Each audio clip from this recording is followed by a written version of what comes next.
সংস্থা আইন সহায়তা কেন্দ্র আশোক ফাউন্ডেশন বরিশাল জেলা শাখা কার্যালয় প্রথম পক্ষ বাদী মাকসুদা বেগম একটি অভিযোগ দায়ের করিয়াছে স্বামীর বিরুদ্ধে, যার পরিপ্রেক্ষিতে সাধারণভাবে তেমন কিছুই না, তুচ্ছ ঘটনা নিয়ে।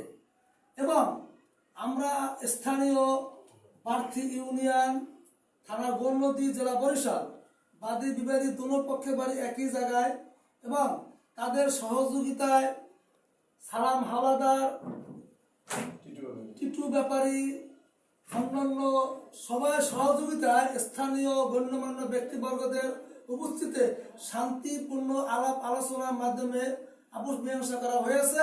ঠিক মতন আমার পক্ষের যে বাদী স্বামী ভরণ পোষণ যা একটু কিস্তিটা ঠিক মতন চালাবে, সবাই দোয়া করবেন এই সংসার যাতে ভালো থেকে থাকতে পারে, উন্নতি হোক আমরা কামনা করি।